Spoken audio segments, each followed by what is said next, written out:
Hi, baie welkom by hierdie week se bespreking van ons weeklikse les saam SSL. Ons het weer vir leraar Lansdowne hier so by ons. Leraar Ryan, baie welkom. Dankie dat leraar saam met ons die lesie doen. Geen probleem. En ons het nou 'n paar keer wat ons in hierdie selfde tuin is en die wonder seker waar ons is. Laas was ons daarso by Alma Kwekery gewees, maar ons is by die Welkom 70 Adventiste Kerk. Ons sit hier so in die tuin, is lekker koel. En dis van waar af ons die lesse opneem. En ek wil vir die Welkom 70 Adventiste Kerk baie dankie sê dat ons hulle perseel mag gebruik om hierdie opnames te doen. Ek wil ook baie dankie sê vir elkeen wat die duimspotknopie druk, vir julle gebede, julle mooi boodskappe en elkeen wat finansiëel bydra. Baie dankie. Mag die Here julle elkeen ryklik seën.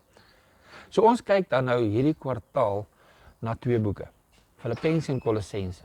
En hoe Christus die aarde en die hemel verbind met mekaar. En hoe dit beskryf word in hierdie twee boeke, Filippense en Kolossense. En ons het nou tot dusver hoofsaaklik gekonsentreer op die boek Filippense. En hierdie week se studering, se les is die laaste gedeelte van die boek Filippense. Ons gaan nou van volgende week af na Kolossense kyk. En hierdie week vir les 7 se opskrif is 'n hemelse burgerskap. En ons geheue-teksvers vind ons in Filippense 4 vers 6 wat lees: Wees oor niks besorg nie, maar laat julle begeertes in alles deur gebed en smeking met danksegging bekend word by God. Filippense 4 vers 6, ek lees dit weer. Wees oor niks besorg nie, maar laat julle begeertes in alles deur gebed en smeking met danksegging bekend word by God. Filippense 4 vers 6. Sal leraar vir ons open met gebed? Natuurlijk. Dankie. Ons Here Hemelse Vader, ek sê dankie dat ons elke week kan by mekaar kom om die lesie te bespreek, Heer. Heer, ek bid dat soos wat elkeen deur hierdie verse gaan, deur die lesstudie gaan, dit bespreek met ander of dalk self op hulle eie studeer, Heer, dat julle gedagtes sal seën, dat U heerlikheid geopenbaar word en ons lewe in U en hoe dit moet lyk vir ons duidelik raak, Heer, en dat dit nie iets is wat ons terughou van U af nie, maar dat dit iets is wat ons motiveer om 'n verhouding met U te vestig, Heer. Ek bid dit alles in groot en wonderlike naam. Amen. Amen. Dankie leraar. In die wêreld vandag is immigrasie baie groot besprekingpunt. Is 'n teersaakie. Immigrasie waar mense van ander lande oorgaan na 'n sekere land toe. Hoofsaaklik mense van die ooster gedeeltes, Afrika gedeeltes, oorgaan na die westerse wêreld toe en hulle stroom in die miljoene soontoe. Dan is daar mense in Europa en Engeland wat baie ongelukkig is want hulle kultuur word verander.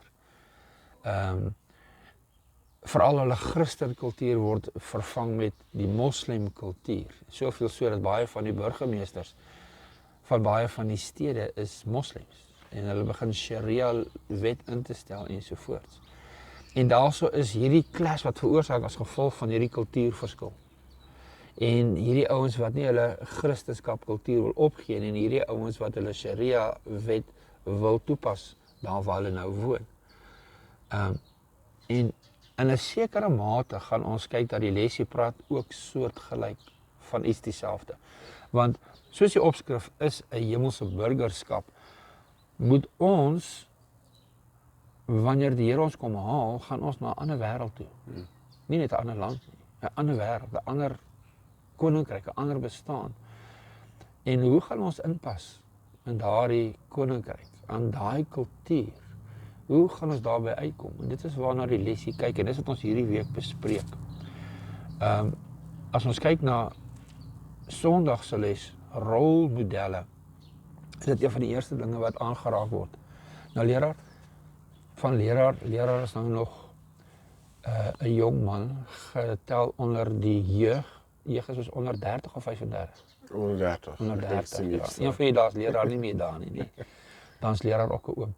Maar van leraar se oogpunt af, want my oogpunt en leraar se oogpunt, omdat ek Gen X is, van die vorige generasie is, sien dinge baie meer prominent. Van leraar se kant af, hoe is die kultuur van hierdie wêreld wanneer dit kom by rolmodelle van hierdie wêreld? Ek dink dit is baie dieselfde. laat ek dit so vra, hoekom bestaan 'n rolmodel in die eerste plek? Wat is die funksie van 'n rolmodel? Ja. 'n Rolmodel is iemand wat jy kies, want elkeen van ons as mense is op soek na 'n identiteit. Op een of ander manier. Hoe kan jy jouself uitleef? En ons sien dis baie in die kultuur vandag om te sê my identiteit is my geslag selfs. Maar jou geslag, jou geloof, jou nasionale identiteit, dis hoekom hierdie hele immigrasie ding 'n probleem is, want my nasionale identiteit, hoe die Engeland wat ek geken het, of die Amerika wat ek ken, hoe ek myself mee identifiseer, word aangeraak. En so sit ons, of ons plaas rolmodelle in ons lewens, nou dis dalk jou ouers, maar ons sien baie jong mense vandag, baie tieners, die kultuur van die akteurs en die aktrises en die sangers en sangeresse is so invloedryk op ons jong mense vandag, en ek selfs ons middeljariges deesdae sien ek. Maar hierdie mense wat ons kies om na te volg, tree op as 'n rolmodel. Met ander woorde, iemand wat my help om my identiteit te verstaan, of waarmee ek my identiteit vorm. So, daardie persoon tree so op, ek hou van hoe hulle optree, en dus gaan ek ook dieselfde tipe dinge doen. So as ek 'n sekere persoon kies as 'n rolmodel, sê ek gaan kies wat ek van hulle aksies, van hulle optrede hou, en ek gaan probeer om dieselfde op te tree. En dis 'n goeie ding as jy 'n goeie rolmodel het, en dis 'n slegte ding as jy 'n slegte rolmodel het. En die probleem waarmee ons sit, ek dink veral vandag is, ouers wat nie betrokke is met hulle kinders se lewens nie. Die selfoon word gegee vir hulle. Daar word toegelaat dat daar soveel ander invloede is, dat daar nie spasie is vir die ouer om die rolmodel te wees nie. En nou vind die kind identiteit oral anders, en ons sien die wêreld lyk soos wat dit lyk, grootendeels as gevolg daarvan, want hulle het die verkeerde rolmodelle. Maar as jy in 'n ideale situasie het, jy goeie ouers, hulle is goeie rolmodelle, en hulle lei jou terug na die Here toe. Ja. Nou, ek dink dit is een van die grootste probleme in ons samelewing vandag, is rolmodelle. En ons doen evangelisasie, en ons probeer allerlei maniere vind om evangelisasie te doen, maar die duiwelse evangelisasie deur die eeue en tot vandag toe is nog die mees suksesvolle. Want deel van hierdie rolmodelle wat vir ons mense voorgehou word, wat juist die is wat bevorder word, omdat hulle 'n sekere, jy kan sê, geloofssysteem het, wat basies afgodsdiens is, en om die eie ek te verheerlik, word hulle deur die wêreld en deur die media verhef en gewys as die mense wat toegejuig word, en almal skree as hulle op die verhoog is en alles, en die kinders wil geer om so te wees, om ook so bewonder te word, en dan volg hulle daai voorbeeld na, en die karakters wat hulle dan uitstraal, is die karakter van Satan. Die duiwel het hierdie wêreld mooi gevorm in sy karakter, en daai rolmodel het 'n groot invloed op ons mense vandag. Ek vat byvoorbeeld, as jy net na musikante vat, ek gaan dalk nou so 'n klein bietjie off topic afgaan, maar as jong man, as iemand wat gitaar speel, was een van my musikale rolmodelle, Eric Clapton, baie bekende gitaarspeler. Maar ek het sy musiek geniet, maar selfs vir my sy musiek is 'n bietjie problematies. Maar 'n mens kyk na die persoon, en baie mense onderskei nie iemand se talent en dit wat hulle doen van hulle leefwyse nie. So met ander woorde, 'n mens weet hy was betrokke met dwelms, soos baie musikante. En wat mense doen is as ek dieselfde wil wees, moet ek in elke ding dieselfde doen. So met ander woorde, dit gaan nie net oor die musiek nie. Dit gaan nie net oor ek wil 'n akteur wees of wat ook al nie. Dit gaan oor ek wil daardie leefstyl hê, want ek wil soos daardie persoon wees. Maar ons gaan dit terugbring na Christus toe natuurlik. Kyk hoe sê Paulus dit, Filippense 3 vers 7 tot 19. Hier gee hy vir ons waar ons rolmodel patroon vandaan moet kry. Dis Filippense 3 vers 17 tot 19. Dit sê wees ook my navolgers. Dis wat Paulus nou sê. Hy sê wees my navolgers, broeders, en let op die wat so wandel soos julle ons tot voorbeeld het. Want baie van wie ek julle dit dikwels gesê het, en nou ook onder trane sê, wandel as vyande van die kruis van Christus. Hulle einde is die verderf, hulle God is die buik, en hulle eer is in hulle skande. Hulle bedink aardse dinge. So, hier kom nou die prentjie uit van hierdie hemelse burgerskap. Hulle bedink aardse dinge. En dit is nie dat hy vingerwys veroordelend nie, want hy sê hierso, hy sê dit onder trane. Dit breek sy hart. Ja. Maar hulle bedink aardse dinge. So as ons burgers van die hemel moet wees, moet ons nie aardse dinge dink nie, maar die teenbeeld wat hemelse dinge is. Dis waar ons gedagtes moet wees. Dis waar ons aandag moet wees, is hemelse dinge. Kyk, ons moet kies waar ons waarde bepaal. Paulus sê, ek dink in Galasiërs 1 vers 19, hy sê, ek is nie 'n dienaar van mense nie, want anders, jy weet, as ek onder die mens, maar ek is 'n dienaar van God. Ja. Daaroor hy sê, ek vind myself in Christus, ek vind myself in God, ek vind my waarde in God. So, ek soek nie na die aansien van die mense wat rondom my is, ek probeer nie inpas nie, want my primêre fokus is, wat wil God van my hê? Ja. Dis waar my fokus moet lê. Hy sê ook op 'n ander stadium, sy maak my na soos wat ek Christus namaak. En hy sê nie, maak my na want ek so goed nie, hy sê, omdat hy Christus na, ja. Presies, in dieselfde manier wat ek probeer Christus namaak, moet jy ook probeer om Christus na te maak. En hy het dieselfde gedagte hierso wat hy sê, moenie jou waarde heg aan goed wat tydelik is nie, moenie jou waarde heg aan goed wat nie van die hemel af is nie, want dit is goed wat gaan vergaan. Dit is goed wat nie bydra tot jou lewe nie. Heg jou waarde aan dit wat waardevol is. Die hemel. En die middelste teksvers van die Bybel sê, moenie jou hoop op mense sit nie, maar sit dit op die Here. Ja. Natuurlik dan my eie woorde oorgesit. Die vraag sê, hoewel Jesus natuurlik ons enigste volmaakte voorbeeld is daar ander wat ten minste op sekere gebiede goeie rolmodelle kan wees. Terselfdertyd, watter tipe rolmodel is jy vir ander? Nou hierdie is die kraks, want as Paulus sê, volg my voorbeeld na, dan dink ek myself, nee, moenie my voorbeeld volg nie. Want ek wil my oë op Christus hou. Ek sê altyd vir my Bybelstudente, sit jou oë op Christus, moenie na my kyk nie. Ek is 'n sondaar. Ek kan val. Die enigste rolmodel moet Christus en hom alleen wees, want in my gaan jy teleurgesteld wees. Ja. Maar tog, moet ons soos Paulus kan sê, volg my voorbeeld na. En die lesie vra, watse voorbeeld is ons vir ander? Ja. Dis 'n harde een. Dit is, want ek het ook al gesien, jy weet, nie om kollegas uit te wys nie, maar een of twee predikante, ek het al 'n predikant oorvloek. En ek het al gehoor 'n ander predikant kyk kom ons sê aksieflieks, jy weet. En jy kyk na so iemand as iemand wat in 'n hoër posisie as jy is, nie regtig hoër posisie nie, maar jy kyk na so iemand wat 'n voorbeeld moet wees. En jy dink dan vir jouself, okay, as hulle dit kan doen, want hulle het 'n baie beter verhouding as ek met Christus, as hulle dit kan doen, dan is dit seker geregtig dat ek dit kan doen. En dit is hoekom dit so belangrik is vir ons as Christene, is ons verteenwoordigers van Christus. Ja. Met ander woorde, vir die wat nog swakker in die geloof is, alhoewel ons self swak is, vir die wat nog swakker is in die geloof, hulle kyk na ons en hulle sê, okay, hulle het 'n beter lewe in Christus as ons, maar hulle laat hierdie dinge toe in ons lewens. So, dis seker dan okay, as ons dit toelaat. En so lei ons ander in die verderf. Dis baie belangrik dat ons fokus op die regte ding in die lewe, sodoende dat ons 'n goeie voorbeeld kan wees. Ja, ons spandeer nou baie tyd op rolmodelle, maar dit is so belangrik. Ek sê dit altyd, en ek het dit ook in hierdie lessies ook genoem al, dat as die kerkbestuur se standaard daar is, gaan die gemeente standaard altyd daar wees. Vir ons is ons gebou om ons leierskap te volg, om te probeer om in hulle voetspore te volg. En die voorbeeld wat ons gaan stel, is die voorbeeld wat die mense wat opkyk na ons doen, wat ons nie eens weet daar's mense wat opkyk na ons nie. Ons mag miskien geen amp in die kerk hê, nie bestuur hê nie, daar's iemand wat opkyk na jou. Ja. As 'n rolmodel, sonder dat ons dit weet. Ja. Kom ons gaan dan 'n maandagstunde toe, staan so vas in die Here.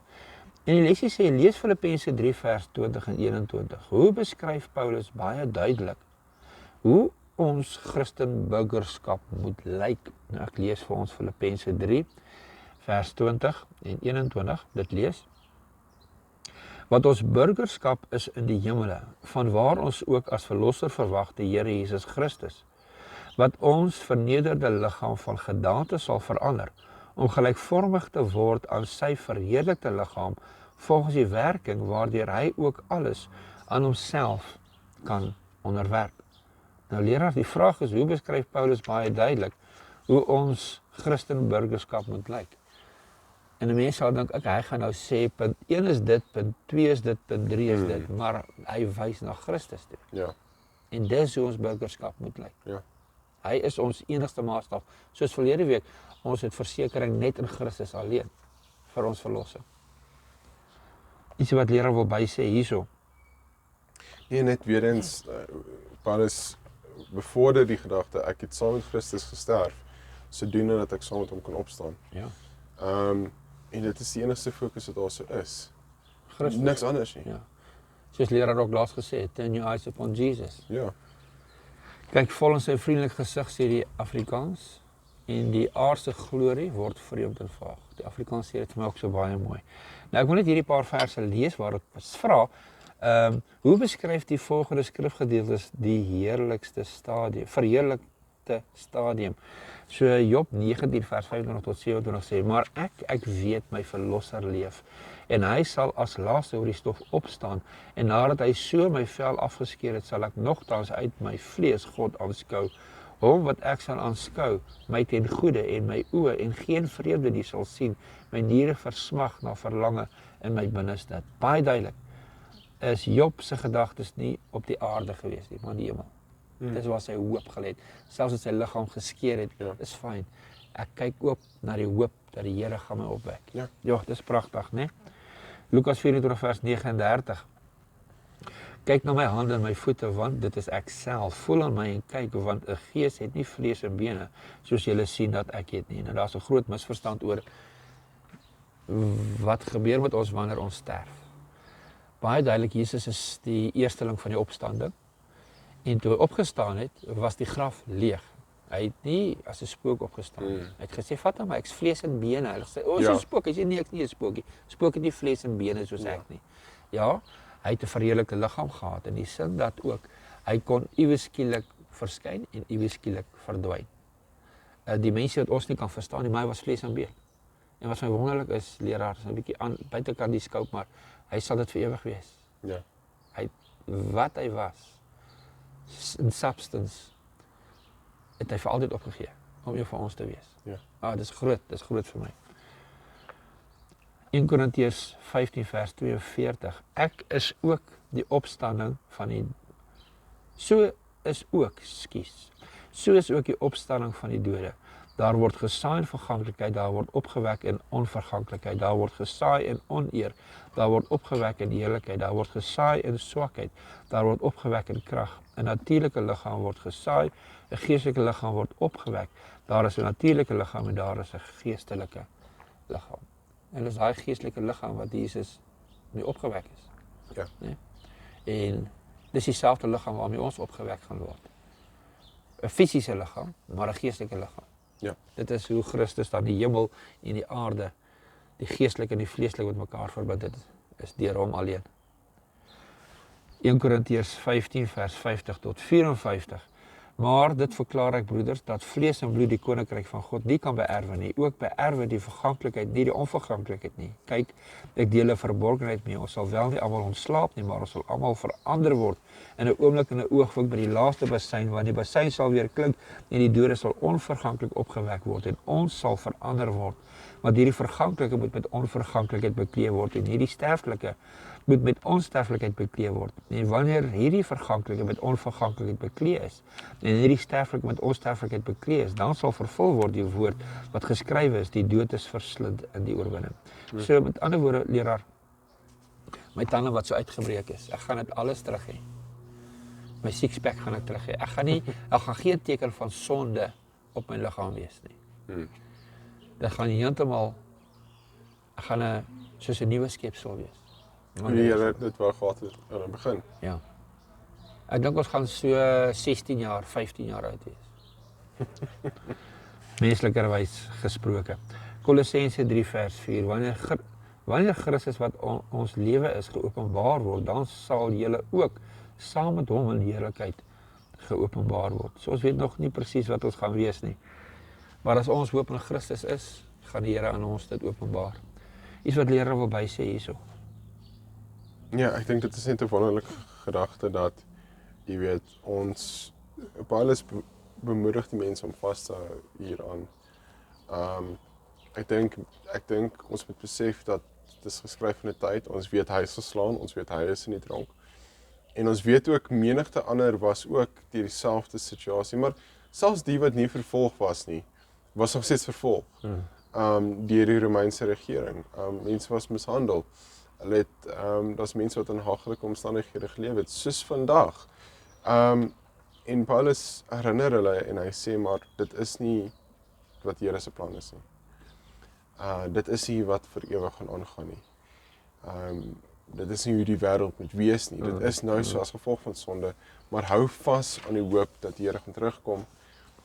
Hou vas aan die kennis dat jy vernuwing gaan vind. En as ons praat van daardie hemelse burgerskap, moet ons besef dit is nie iets wat ewe skielik later begin nie. Daardie identiteit wat ons moet vorm as gelowiges, begin nou al. Ons moet nou al klaar die hemelse burgerskap aanneem. As ons praat van heiligmaking om die geskenk van Christus te aanvaar, as ons praat van al hierdie dinge, praat ons van die oomblik wat jy kies om Christus te navolg, die oomblik wat jy sê, ek wil deel wees van daardie genade, dan is jy iemand wat sê, maar ek wil nou al klaar deel wees van die hemelse koninkryk, ek wil al klaar my burgerskap. En dit verander dan, wanneer jy kyk na hoe jy met alles anders optree. Want as dit deel vorm van jou identiteit, jou hemelse burgerskap, dan is dit die eerste ding voor jy enigiets anders bepaal. Dit is iets wat bo tradisie staan. Ek praat met ons Afrika broers en susters, ek praat met ons broers en susters wat dalk in Amerika sit, wat inboorlinge is, enigiemand wat is eintlik selfs ons Afrikaanse Suid-Afrikaners, jy weet, en dalk raak na 'n natuurlike punt, maar die boerkultuur, dit kan nie bo jou geloof staan nie. Jou geloof, en selfs as die Here vir jou sê dit moet verwerp word, moet jy dit verwerp. Want wat is belangriker? Jou identiteit as ek is 'n Springbok fan, of ek is 'n Afrikaner, of wat ook al jy wil sê jy is, staan dit bo jou identiteit as 'n burger van die hemel? Staan dit bo jou geloof as 'n kind van die Here? Dis 'n vraag wat ons elkeen, want baie mense gee dinge op en hulle gaan kompromieë aan as gevolg van die dinge waarin hulle vashou. Hulle sê nee, laat gaan van alles. Fokus op wie jy is in Christus, wat Christus deur jou doen en jou identiteit as 'n burger van die hemel. Ja, dis 'n baie belangrike punt. Dankie leraar. Kom ons kyk dan na Dinsdag, Februarie 10. Verbly julle altyd in die Here. Nou daar's 'n liedjie wat so gaan, verbly julle in die Here, né? Of rejoice in the Lord. Always say rejoice, yes. Filippense 4 vers 4 tot 7 lees. Dis waar die liedjie vandaan kom. Verbly julle altyd in die Here. Ek herhaal, verbly. Laat julle vriendelikheid aan alle mense bekend word. Die Here is naby. Wees oor niks besorgd nie, maar laat julle begeertes en alles deur gebed en smeking met danksegging bekend word by God. En die vrede van God wat alle verstand te bowe gaan, sal julle harte en julle sinne bewaar in Christus Jesus. Jesus sê, die vrede wat ek jou bring is nie die vrede van die wêreld. Want die vrede van die wêreld hang af van jou omstandighede. Hoe gemaklik jy kan lewe, hoeveel besittings jy het, hoe beroemd jy is. Al daai goeders. Ja. Maar die vrede wat die Here vir ons gee is dat, maak nie saak wat nie, ek het vrede in my hart.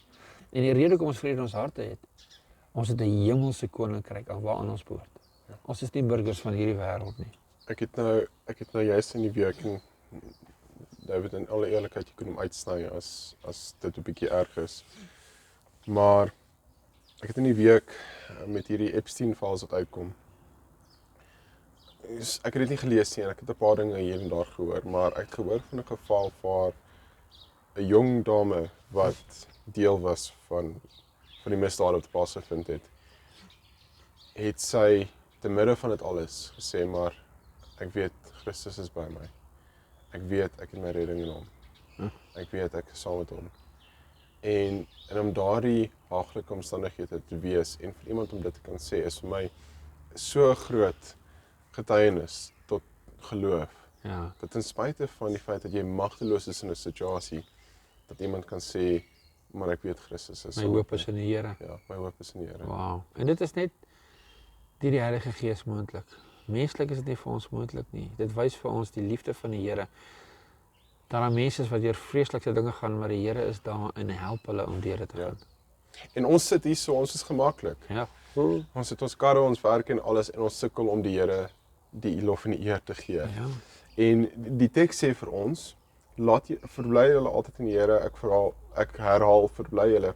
Laat julle vriendelikheid aan alle mense bekend word, die Here is naby.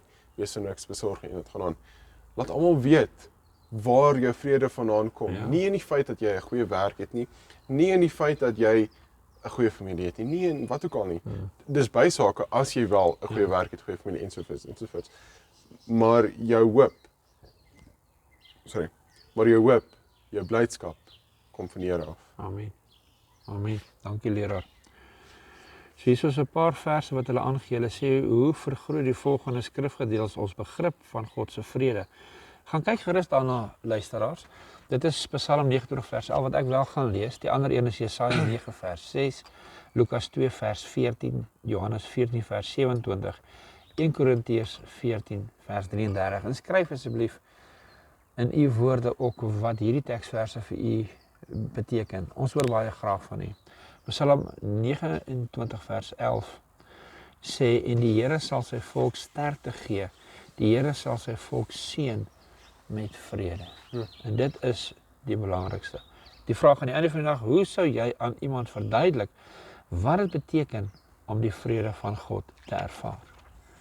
En ek hoop en bid dat u daai vrede self ervaar, want mens kan nie deel wat jy nie het nie. Ja. Kan nie getuig van dit wat jy self nie ervaar nie. Woensdag bedink hierdie dinge. Nou die lesie sê so die vrede wat alle verstand te bowe gaan, sal ook julle harte en julle sinne bewaar in Christus Jesus. Dis nou wat Filippense 4 vers 7 sê. Ons innerlike belewenis benodig beskerming. Dis interessant dat Filippense 4 vers 7 'n militêre metafoor met betrekking tot God se vrede gebruik. Die Griekse woord, en ek gaan nie probeer uitspreek nie, word gebruik om 'n garnisoen soldate wat 'n stad teen 'n inval bewaak te beskerm.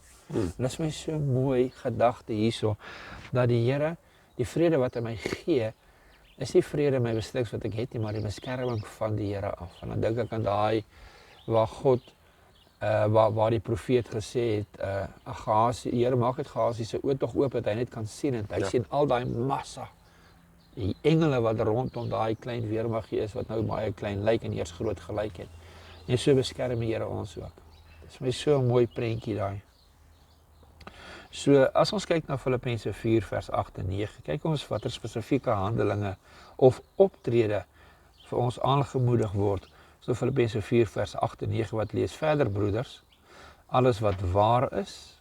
Nou voor ek verder lees leraar, ek wil julle vra elkeen om te dink oor dit waaraan jy jouself blootstel.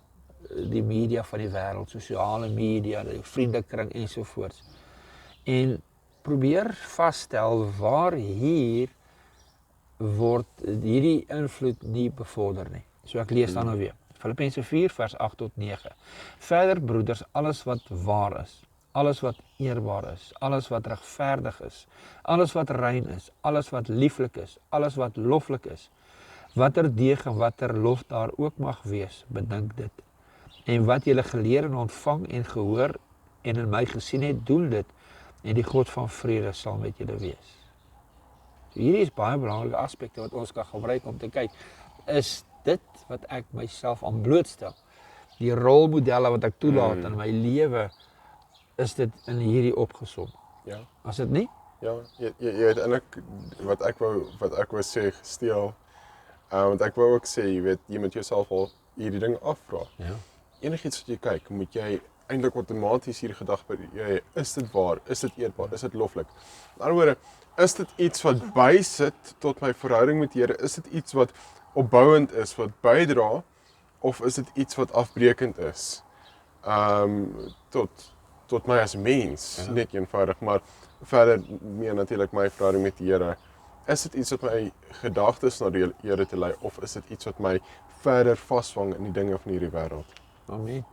Die wêreld lewe vandag op fantasie. Hulle heroes is heroes van fantasie. Soos Superman en Hulk en of wat ook al. Is hulle superheroes, maar is alles fantasie. Wakanda. Vandag is daar baie Afrika mense wat sê, Wakanda, dit is 'n fantasie, daar bestaan nie so 'n plek, nog nooit so 'n plek bestaan nie. Dis als valse plaasvervangers vir Christus, eintlik. So hierdie eerste ene sê waarheid. Is dit gebaseer op waarheid? Eerbaar, regverdig, rein, lieflik, loflik. Volgende dag, donderdag, toegang tot tevredenheid. Filippense 4 vers 10, 13 en 19. 10 tot 13. Kom ek lees dit gou vir ons. So dit is Filippense 4 vers 10 tot 13. Ek het my grootliks verbly in die Here dat julle nou eindelik weer opgeleef het om aan my belange te dink, waaraan julle ook gedink het, maar julle het die geleentheid nie gehad nie.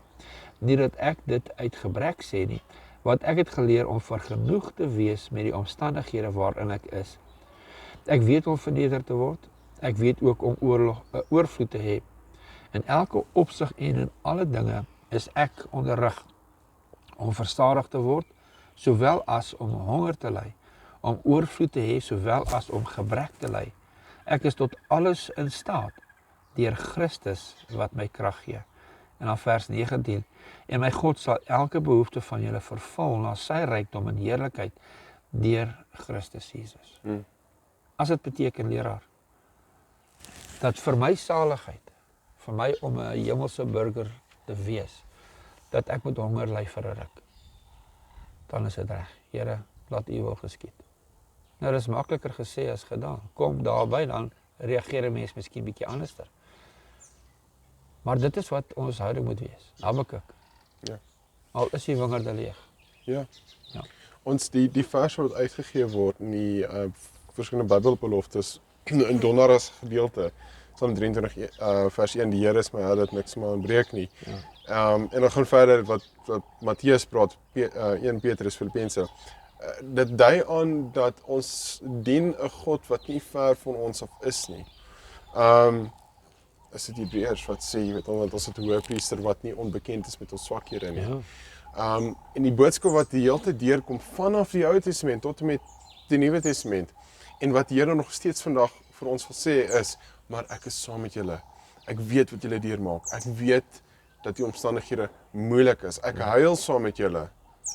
God sê daarso en weet nie wat aangaan en jy weet dinge gaan maar net aan en hy sê okay, ek gaan eendag terugkom en sukkel aan nie. Nee, hy is saam met ons, hy bemoedig ons. Hy sê hou vas, ek is saam met julle. Ja. En ek dink dit is wat Paulus ook hierso probeer uitlig om te sê, maar dit is hoekom ek vrede kan hê, want ek weet ek is in die Here, ek is saam met die Here is saam met my. En ek kan vrede hê as gevolg daarvan. Hy sê ek het verself nie dat ek dit uitgebruik sê nie, want ek het geleer om vergenoeg te wees met die omstandighede waarin ek is. Ja. Waar ook al ek gaan, het ek vrede, want ek is saam met die Here. Jesus sê vir die disippels, julle gaan vervolging deurgaan, maar hou goeie moed. Ek het die wêreld oorwin. Amen. As ons kan vashou daaraan. Leraar, dit bring ons dan by Vrydag. Hier's 'n hele paar gedeeltes hier op Donderdag wat jy kan gaan lees. En gaan lees dit gerus.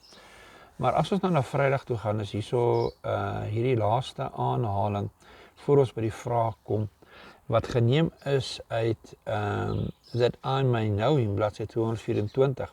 En hierdie gedeelte is nou vry vertaal, maar dit begin hierso by God ken ons behoeftes. Is daar van u is wat nog nie die Sabbatskool lesboekie het nie, kyk op ons webtuiste sabbatskoolles.weebly.com. Dit is wel daarso in PDF beskikbaar. Daar waar staan hierdie week se les, klik jy daarop en u kan die les in PDF. Die hele kwartaalsinne kan jy in PDF gaan aflaai. Dan kan jy saam met ons die lesie studeer.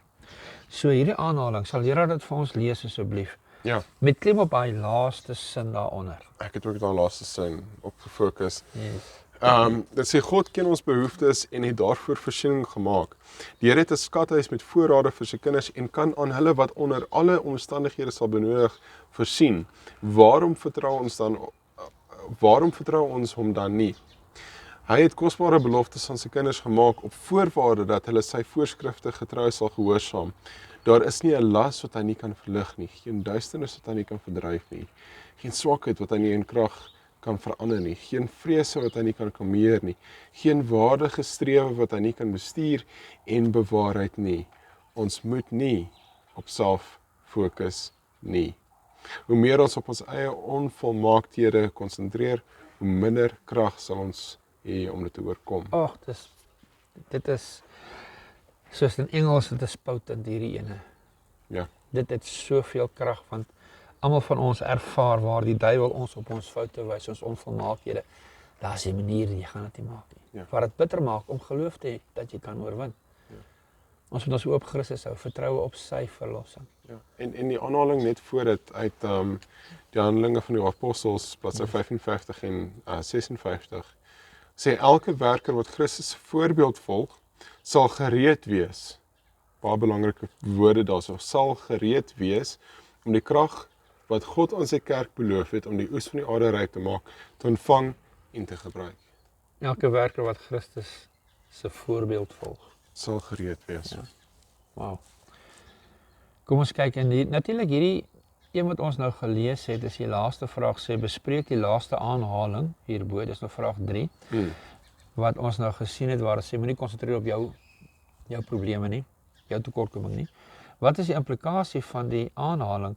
Hoe meer ons op ons eie onvolmaakhede konsentreer, hoe minder krag sal ons hê om dit te oorkom. Hoe kan dit dan oorkom word?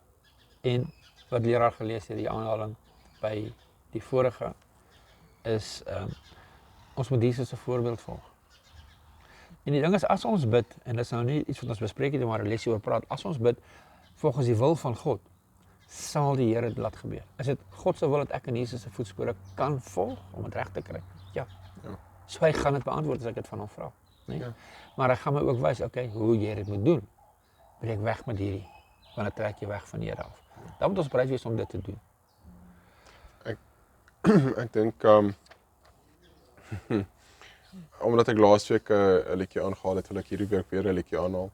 Ek dink met die tema van om 'n hemelse burgerskap te hê, die gesang waar ons sing, jy weet, ek is vreemd hier, ek is 'n pelgrim, ek kan hier bly net 'n nag. Ja. Dis 'n gedagte waarmee ons moet sit. Ons moet besef, maar ons is nie inwoners van hierdie wêreld nie. As ons sê ons is kinders van die Here, burgers van die hemel, dan sê ons, maar ek wil nie deel wees van hierdie wêreld nie. Ek is vriende met die wêreld, maar ek is nie in die wêreld nie, as ek dit so kan stel. Ja. Met ander woorde, ons werk nog steeds met ander, ons werk nog steeds om ander na Christus toe te bring. Maar ons kan nie sit met die gedagte, ek is 'n Suid-Afrikaner, of ek is 'n wat ook al nie. Ja. Ons sit met die gedagte, ek is 'n kind van die Here, hierdie is nie my huis nie, dit is nie my permanente woning nie. En ek meen, Jeremia, hy skryf van die Israeliete terwyl hulle in Babylon is, en hy sê, maak vir julle groentetuine, jy weet, lewe daar, want julle ballingskap gaan lank wees, maar onthou dat julle nog steeds uitlanders is. Ja. En dieselfde gaan vir ons. Ja, ons moet 'n werk hê, jy weet, ons moet vir ons familie kan sorg, ons moet kan eet. Ja. Daar's sekere dinge wat ons moet doen, ons moet belasting betaal, dit is deel van die lewe. Ja. Maar ons moet onthou, ons is uitlanders, hierdie is nie ons tuiste nie. Ja. Ons tuiste is die ewige lewe saam met Amen. Christus. Amen. Dit is soos 'n bootjie. 'n Bootjie is bedoel om in die see te wees. Maar die see moet net nie in die bootjie wees nie. Ons is bedoel om in die wêreld te wees. Ja. Hoe gaan ons die mense anders kan bereik, maar die wêreld moet nie in ons wees Ja. nie. Ja. So die eerste vraag hierso is, dink aan sommige van jou kosbare oomblikke toe jou gebede beantwoord was. Hoe het dit jou gehelp om God se vrede wat alle verstand te bowe gaan te ondervind? Wat van daardie gebede wat nie beantwoord was nie? Hoe kan jy steeds die beloofde vrede ondervind? So al word dit nie beantwoord nie. Luisteraars, ek wil baie graag julle getuienisse hoor. Deel asseblief met ons.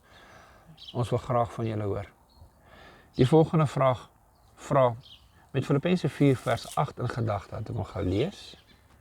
Filippense 4 vers 8. Verder broeders, alles wat waar is, alles wat eerbaar is, alles wat regverdig is, alles wat rein is, alles wat lieflik is, alles wat loflik is, watter deeg en watter lof daar ook al mag wees, bedink dit.